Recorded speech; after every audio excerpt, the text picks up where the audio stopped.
It's the I Can't Mom Today podcast with Heather, the new mom, and Vera, the seasoned mom. I Can't Mom Today. Hey, this is Vera and Heather back again with another episode of I Can't Mom Today podcast. Hi, Vera. Hello, Heather. How's it going? It's going well. How was your Mother's Day? Oh, it was good. I started out a little peeved because neither my son nor my husband started the day with a Happy Mother's Day. Okay. Tell me more about that. Well, it was like, well, I didn't know we were supposed to go to church. We're going to church. I'm like, I could have sworn I told you. No, you didn't tell me. I don't know what the itinerary is. That's from Jerry Bear. Uh-huh. So I could have sworn I told him, sometimes it's that typical like husband half listens when you tell them something. Yeah. So anyway, so it started out frustrating, but eventually the day got good. We went to church, which was fun. And then with my mom and stepdad, and then we went to, came back here and grilled out, and Jerry made some really awesome shrimp and steak. And we had some friends come over and they joined in and brought a really delicious cake that I ate the frosting off of because I couldn't eat the cake itself. Yeah, but it was the kind that's got like a whipped cream frosting, so it was really yummy, and like fruit. It's a chantilly cake. I don't know if you've ever had one of those. I don't know.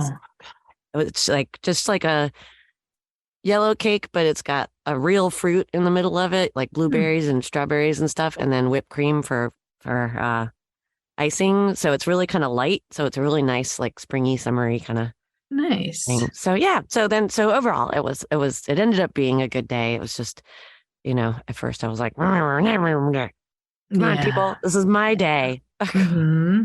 Mm-hmm. So how about you? How was your Mother's Day? We had ups and downs all day. Like the morning started off nice. It was like, oh, Happy Mother's Day. I'm like, oh, thanks guys. And like got, a couple things. And then we went to leave for brunch, and Baker threw a fit because he was watching TV, and heaven forbid the TV go off. He's just a maniac. And that's why I'm like, this is why we don't let you watch TV and like, don't let you do electronics, because you act like this when we turn it off, even though we warn you. Exactly. And so anyways, we got it back together in the car. Then we went to brunch, and he was like a rabid animal at the restaurant. Like he spilled water all over me. I was like, so he was making it clear that he did not want to be there. It's not that he didn't want to be there. He was just acting like wild. And so I was like, oh my God, you're killing me, friend. And so, but I had a bottle of champagne that was pretty good. So I got tipsy. Champagne makes everything better. I know. And then we walked around downtown and, did a couple things here and there. And then we came back and I took a 3-hour nap. Ooh, that's a nice Mother's Day gift. Champagne buzz was wearing off. Oh, it was so nice. I woke up and I was like, it's 5:00. Wow. Yeah. Yeah, it was great. So were you able to sleep that night after taking that long nap? I sure was. Wow. I surely was. I went to bed at like 10:30 last night, which is later than normal. But yeah, I woke up at 6 this morning. It was fantastic. Cool. No wonder why you sound so perky. Yeah. And I went to the gym this morning. And so Yay, good for you. Yeah. Well, see, sleep was what we were going to discuss. Mm-hmm. Yeah. Sleep divorces. What are they and how can they work for you? Oh, yeah. And I've actually thought about this before, but I use melatonin and CBD. Yeah. And in case you don't know, a sleep divorce is where you decide you're still married, but you decide to either sleep in separate beds in the same room or you sleep in separate rooms. Just because basically you can't sleep well together and you're not getting enough sleep. And more and more people are doing this. We have an article here from the Today Show talking about this very thing. And Carson Daly, apparently he and his wife got a sleep divorce. And he said it's been great. And supposedly like 1 in 4 American couples have a sleep divorce. They don't sleep in the same bed or the same room together. Mm-hmm. So that's 25%. That's a lot. And there's multiple reasons why, right? Because some people have like restless leg, some people snore, Some people, like, especially with colds, cough a lot. Some people do what I like to call the rotisserie chicken, and they just turn all night. Turn. That's my kid when he's going to sleep. Is he just rotisserie chickens? And some people like really cold rooms, some people like really hot rooms, and so there's a lot of circumstances and reasons why you may need to do a sleep divorce, and it doesn't mean you don't love the person. Right. It just means that you love your sleep too. Yeah. Well, and that's what in this article, a guy, a psychologist who is known as the quote sleep doctor, says that basically your rest, if you're not well rested, how are you going to be happy? And then if you're not happy, how are you going to be happy in your relationship? So he said that one of the things you can do is sleep together on the weekends, maybe, and just sleep separately during the week. Because some of it is about differing schedules, because some people might go to bed later or get up earlier than the other, and that wakes each other up. So that's one of his suggestions. And then two, to make sure that you take some time to if you do decide to get a sleep divorce, take time to maybe cuddle with each other or hug each other during the day, just so you still get some of that contact. Or was it you? Somebody was telling me that they knew a couple that snuggles. I think it was you that told me they snuggle at night, and then when they start getting sleepy, then they separate. Yeah, well, the wife is a early to bed, early to rise, and he is a late to bed, late to rise.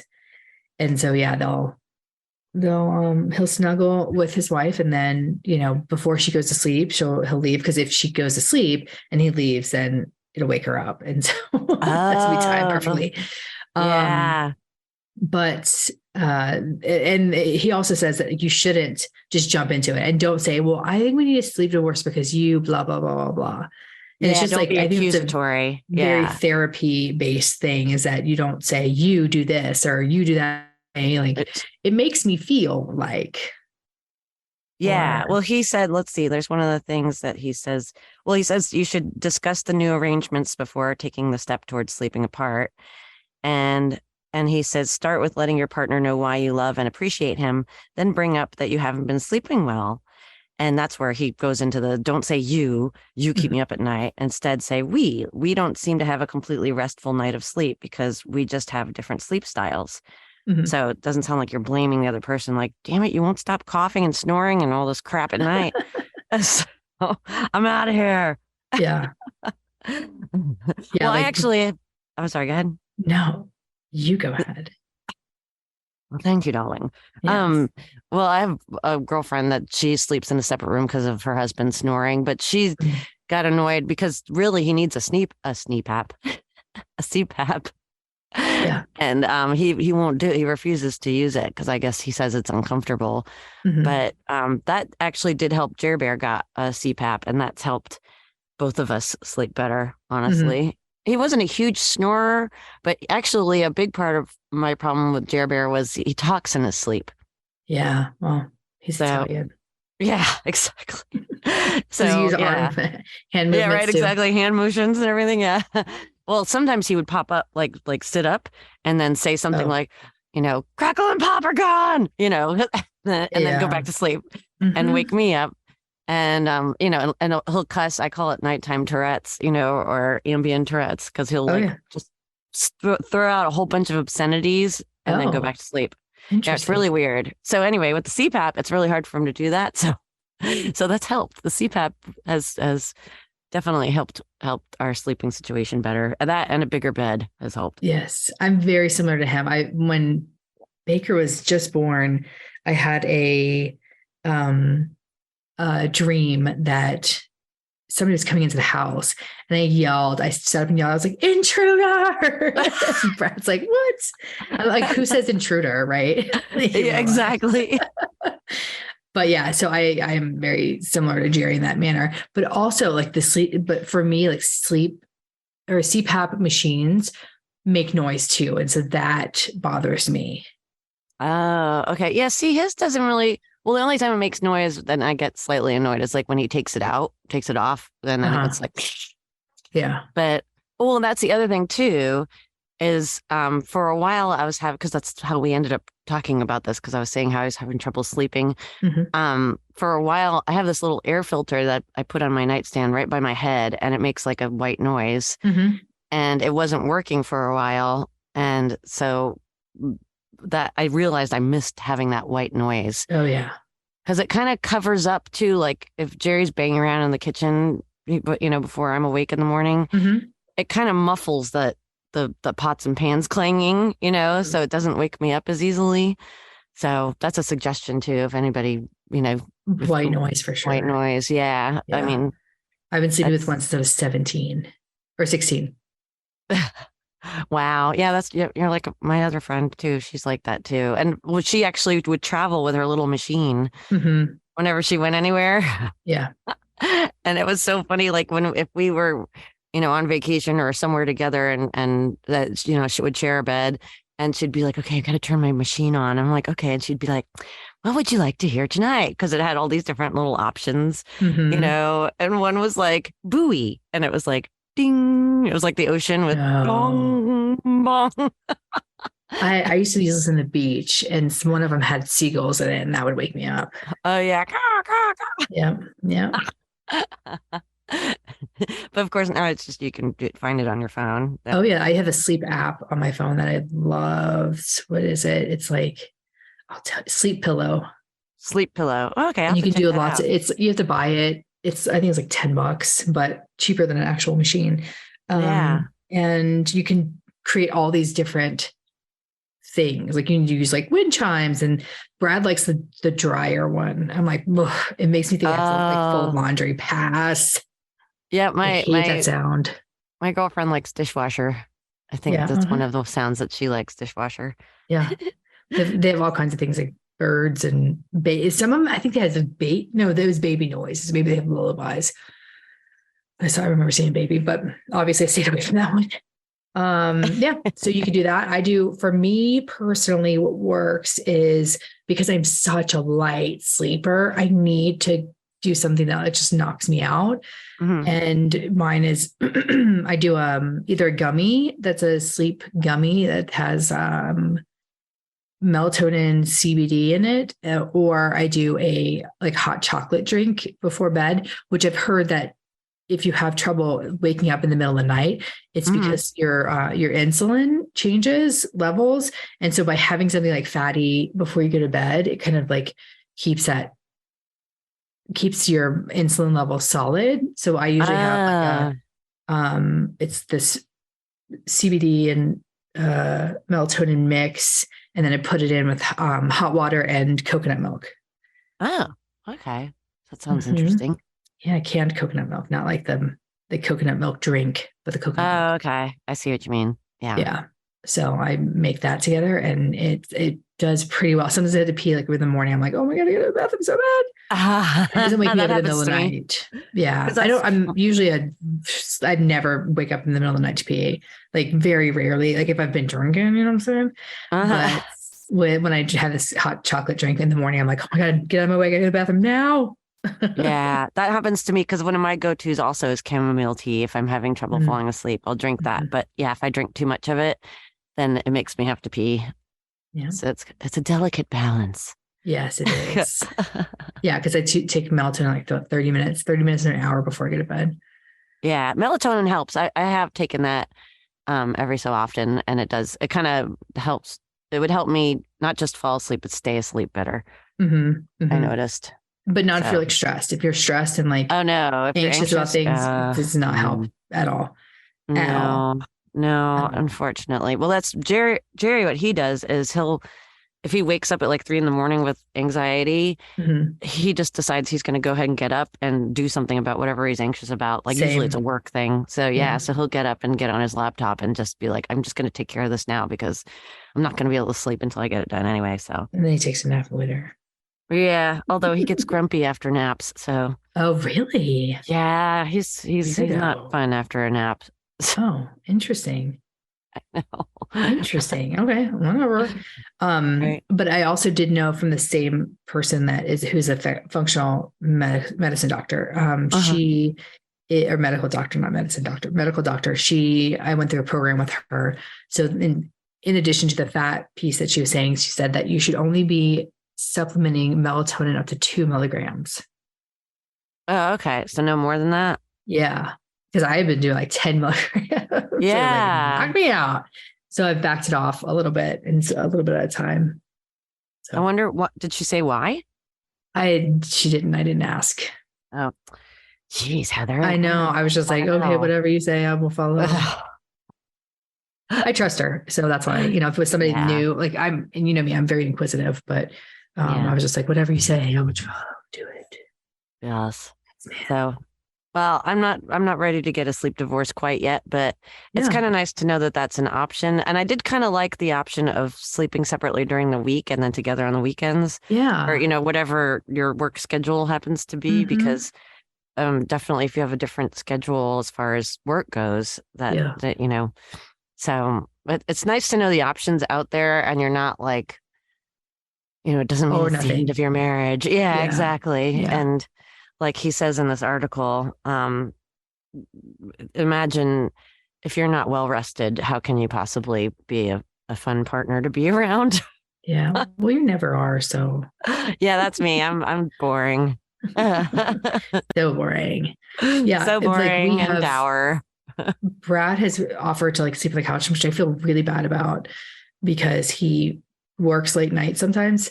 And I'm like, don't worry about it. Just come up into the room, because what happens is if he doesn't, because I know he's going to be out late. I don't know what time he's going to be home. And so I am like, just come into the room, because if you don't, I'm still going to wake up in the middle of the night wondering where you are. Then I'm going to get my phone out, track you to make sure, just make sure he's not like dead on the side of the road somewhere. Yeah. And most of the time he's in the house, but I'm like, and then I'll send a text. I'm like, can you just come upstairs? It's fine.